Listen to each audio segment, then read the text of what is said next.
In this episode, we speak with Mike Battistella, President and CTO of Solutions3. Mike brings a wealth of experience in IT and cybersecurity and is here to share some crucial insights. We start with the question: is passing a cybersecurity compliance audit enough to ensure long-term security? Mike argues that compliance is just the starting line, not the finishing line. It's the bare minimum, and organizations need to adopt a continuous improvement mindset to truly safeguard their systems. We then address the tension between the need for innovation and agility in business versus the necessity for rigorous cybersecurity measures.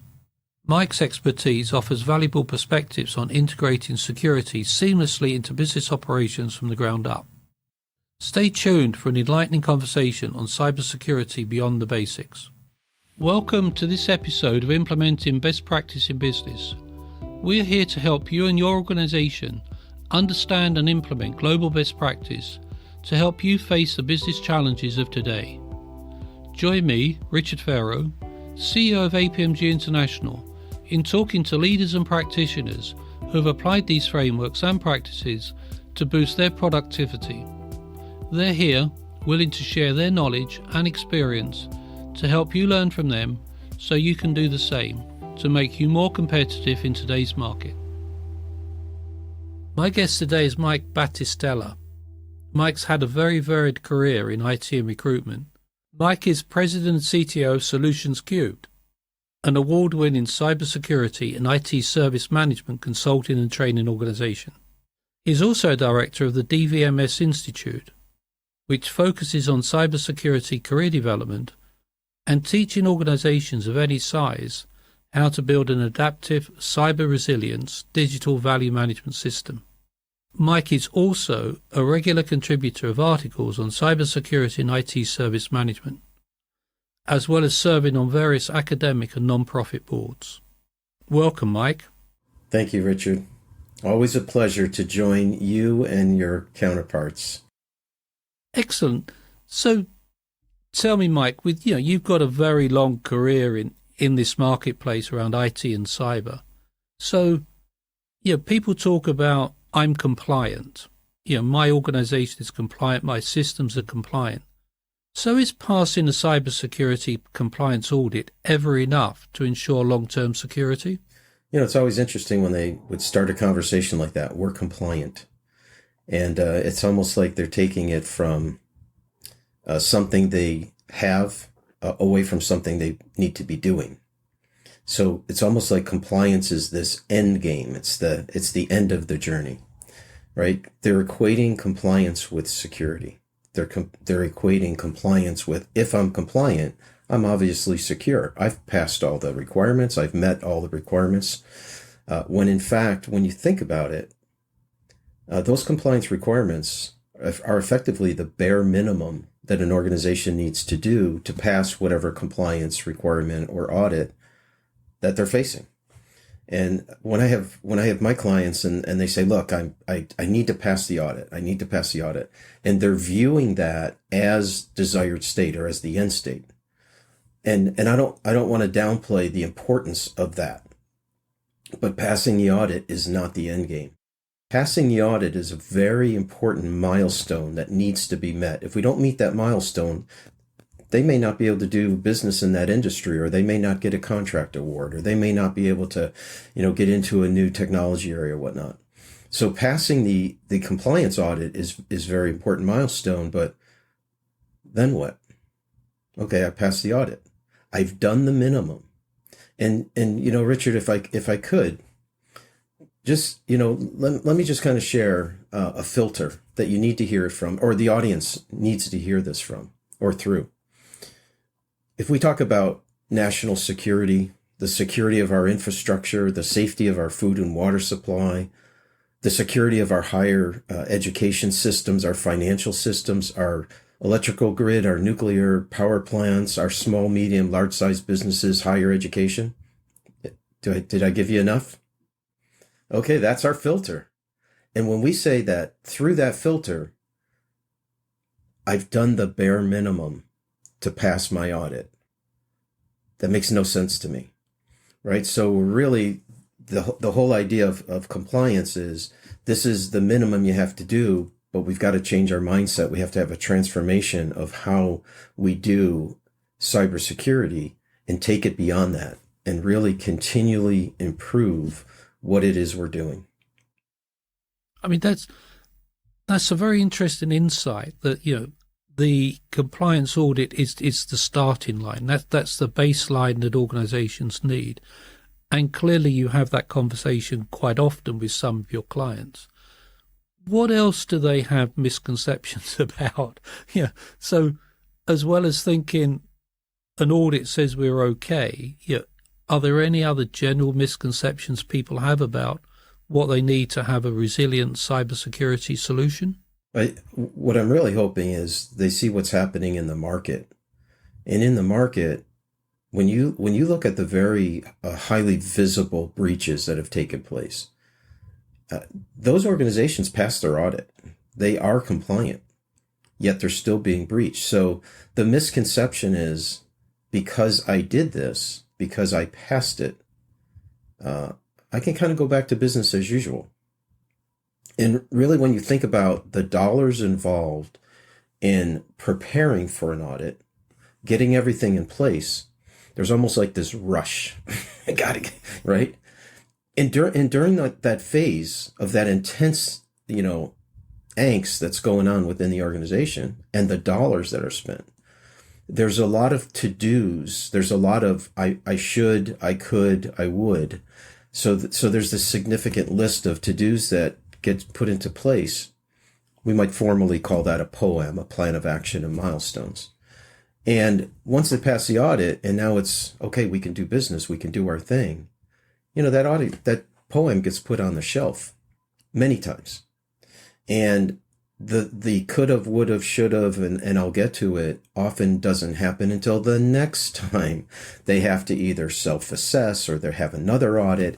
And then there's all this craziness again and all this money spent again and all this angst, where if they could adopt a continual improvement methodology, an approach of operationalizing the controls, measuring the performance, baselining how we're doing and constantly monitoring so that we continually improve.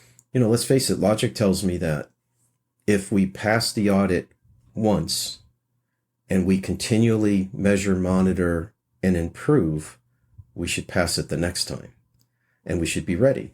And one of the things that I believe we're somewhat unique as a small company, I'll say unique as a small company, is the fact that we've been doing IT service management for as long as we have and the cybersecurity, GRC, governance, risk management, compliance.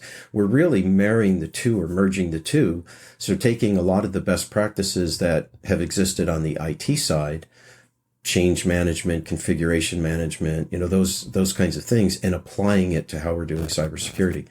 So for instance, if I take a simple thing, I have a supporting artifact. We are doing this with change control. Okay, show me the proof. I have the proof. Now, if I take that and I put that supporting artifact under change control, when I make a change to the infrastructure, part of the change management process is to also update that infrastructure document or that supporting artifact. So guess what I've done? I'm setting myself up so if the auditor shows up unannounced, I can say, come on in, the coffee's on, the donuts are there, let's sit down and do our thing. And I can do it without the stress and the cost that many organizations go through. And the truth is, Richard, the misperception is this is wasted money. It's money I don't have. But interestingly enough, when the breach happens, and I've led a number of incident response team, when the breach happens, I hear a different story. You know what I hear? I don't care what it costs. We got to get back up. I don't care what it costs. Just get us back up. When in fact, if we did the things up front the right way, it would have cost significantly less. But Mike, isn't that truly is a mindset issue, isn't it? It's people look at it very differently. And do we also have an added issue today? I mean, everyone talks about innovation and agility. Everyone wants to be moving faster, build it, fail fast and move on and what have you. So the whole drive in business and in commerce these days is around speed, innovation, agility. Yep. Yet cybersecurity measures, as you've described them, are about continuous improvement of some basic fundamental things within the business. So is there a real tension there? Do you see that tension with your clients? And do you think there's a solution, or is that just the world in which we now live? So there's definitely a tension. Many times, if you're dealing with a certain level within the organization. So let's say I'm dealing with the senior VP of IT and security. And this individual I'm working with absolutely knows what needs to be done, is absolutely aware of, what we've strategized, we've laid it out, we've, cost analysis, the whole works. And then he presents it to his CFO.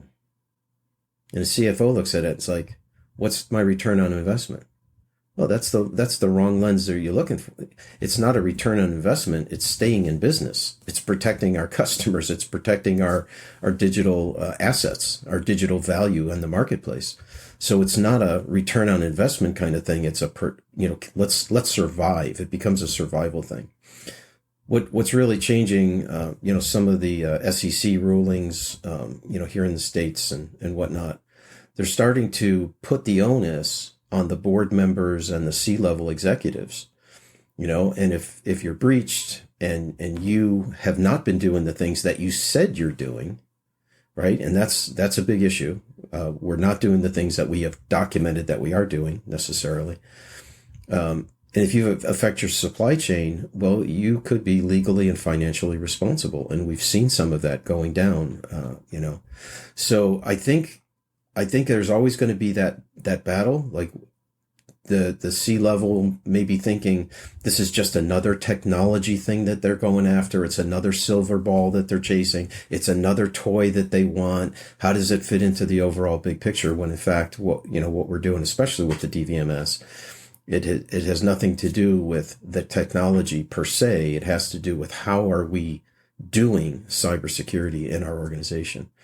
And I think as we help organizations through that transition, we become strategic advisors, strategic partners with the business, because we're not trying to sell them something. We're trying to help them survive in a realm where the bad guys have the upper hand, and the bad actors, they're always one step ahead of us. We're always on defense. They're on offense. We have to respond to them. The only thing we can do in our response is, if we're breached, do the right things, but try to create an infrastructure or an environment where we're making it as difficult as possible for them.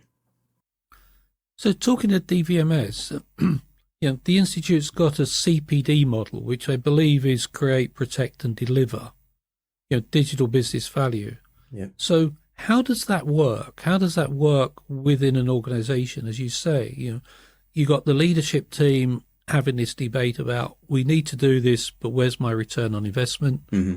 You've no doubt got the operational team saying, the customer wants it today. I don't have time to do this, all this stuff you're asking me to do about compliance and governance. And you got the sales team trying to say, I've got this great client out there. Don't worry me with the details. I want to take the order. Yep. Yeah.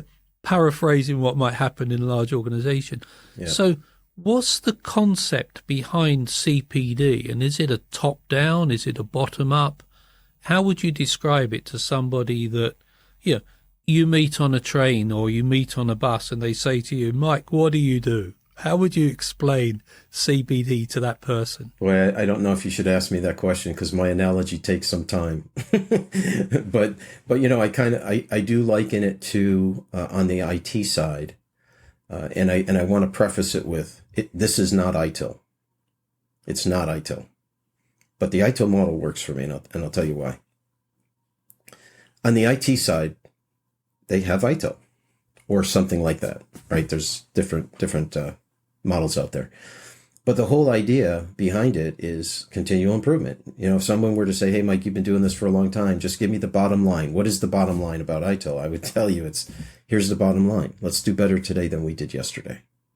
If we're always improving. Everything about ITIL is about continual improvement.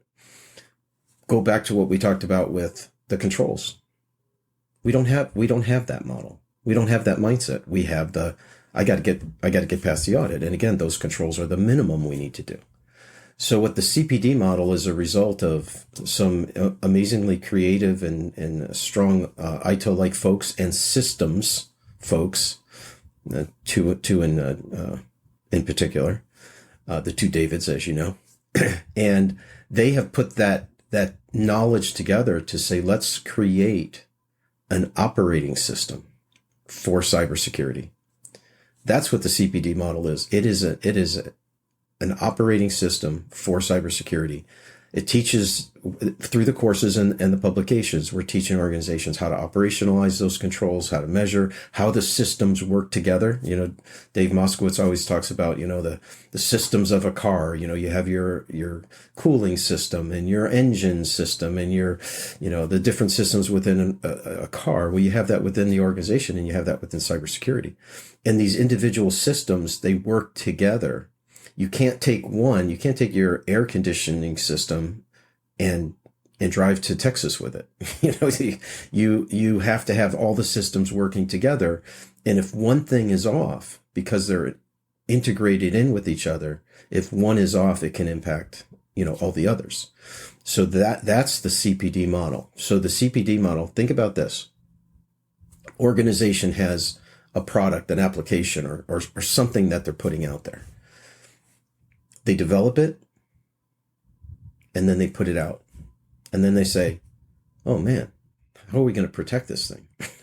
And so they take what they know and they put this protective wrapper around it, hoping they didn't miss anything. Do you ever wrap something for, you know, your grandchild or your son or daughter, and it's, you know, it's big, it's bulky, it has a weird shape, and you're trying to get all this wrapping paper around it, hoping that there's no holes or gaps? I'm making this analogy up as I go, so I hope it works. Yeah, that works. I can understand that. Well, that's what happens, right? They build this, you know, nice application, and it's going to do all this great stuff, or, you know, whatever that it might be. And then they put it out, you know, get ready to put out. And then it's like, security's an afterthought. Let's wrap something around it and hope that it's protected. The whole idea between the CPD model is you design security in the beginning. You design it as you go. So instead of putting a wrapper around it, when you create it with security in mind, then you deploy it with security in mind, and you operate it with security in mind. So we're creating, protecting, and delivering digital business value, because that's what the organization's all about.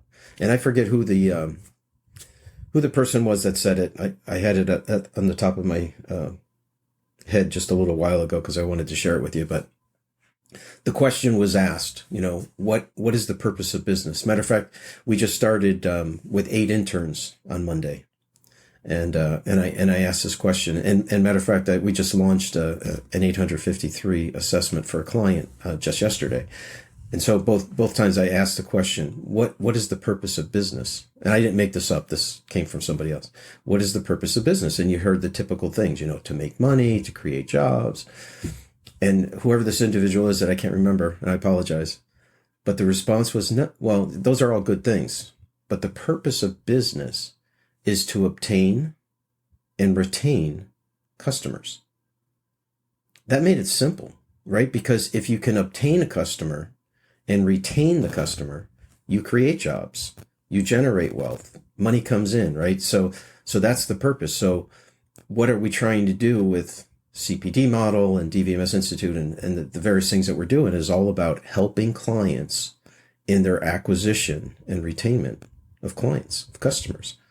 And if you have poor cyber hygiene and they get you get breached, you get a bad reputation out there, or you really risk losing customers. And the whole idea of your business is to retain them. And Mike, that strikes me as the biggest challenge is at the leadership level. The biggest challenge is at not necessarily we always talk about the C-suite in terms of private organizations, but unless there is that drive from the top that says we recognize that security is integral to what we do, as you say, reputation, client data, lawsuits, and whatever it is. Mm-hmm. But even with that, organizations are still at base zero. They're still looking at, I've got an ISO 27000 compliance and therefore I'm okay. Right, exactly right. Where have we lost this ability to to educate. And I like your analogy with ITIL and service management, but very, very few organizations have continuous improvement of their processes, and very few organizations do that. So it's the same argument, isn't it? There's ITIL in name only, or 3 processes, because that's all we need to do, rather than embracing the whole concept of high-quality service management, high-quality cybersecurity, because, as you say, people don't see the benefit, they only see the price. Yeah. It's a huge challenge. Yeah, it definitely is. And to be honest with you, I don't have an answer to that. The things that I see, the conversations I have, doing a podcast like this, doing some of the things that we're doing with Level Up, talking about those, it's really conversation and, various groups that I'm part of, or networking groups or peer groups. I'm a proponent and an evangelist for a lot of these kinds of things and getting the word out. The DVMS Institute, doing a great job of proclaiming it. We've gotten involved with the Safe House Initiative, and I love the approach of these guys. It's like they're identifying people that have a voice, have something that needs to be heard, and they're taking that and amplifying it. I like that what they say. Our purpose is to amplify, your message, your voice. So, and that's really all we can do. But to address the major issue that you asked about with the executives, that's where the DVMS has come in with the culture assessment. So you want to be able to go in and it's interesting, not to go back to ITIL, but I'm just, I'm amazed that every chapter in the book ends with, what are the critical success factors? And the first bullet on every one of those lists is executive sponsorship. And in the, even in the course book, the courseware, it's the same thing. It ends with critical success factors. The first bullet is executive sponsorship. It's the same with cybersecurity. If you don't have executive sponsorship, you don't want to say, well, don't do anything. Let's do what we can. But it will never be successful without executive sponsorship. It has to come, you asked me before about, is it top down? Is it bottom up? And, the answer is yes. It's got to be driven up, and it's got to be driven from the top down. It's got to be both.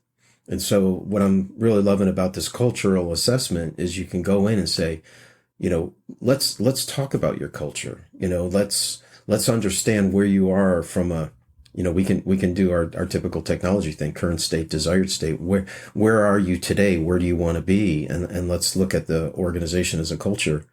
And, through that lens of cybersecurity. And then you keep adding to it, right? It's through the lens of leadership. It's through the lens of communication. It's through the lens of, being efficient and effective. So that thing can really grow and expand, but it's having an organization where the leadership recognizes we have a problem. We're not doing this well. We're not growing the way we want to grow. We don't have the atmosphere that we really want to achieve. And so somebody within the organization needs to say, I believe in this enough to put my name on it, to put, my job, my career on the line. Even if I've got to buck the system, we've got to do this, and we've got to better understand what it is we can do, so that we can be all that we can be. So do you think there's around the governance side, there's a lot of interest over the last few years on ESG. And do you think there's a role within the governance component that includes cybersecurity?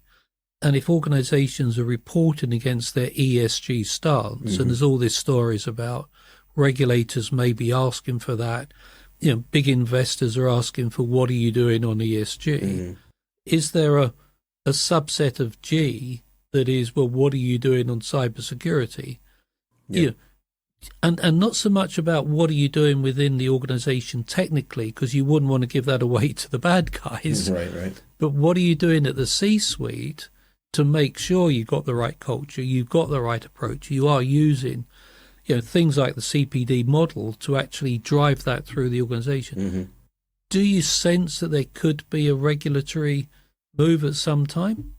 Well, so interestingly enough, with the 2.0 release of the NIST cybersecurity framework, governance all of a sudden showed up on the scene. So where before it was the 5 areas, identify, protect, detect, respond, recover. Now there's a 6th area, and it's the first pillar is governance. So I think that there's a recognition in the industry that it's got to be part of ESG or, tied into that. And I think organizations, when they think of governance and, they think of governance and, they look at those compliance requirements and, it starts bouncing around like a pinball, who's got this and who's got that.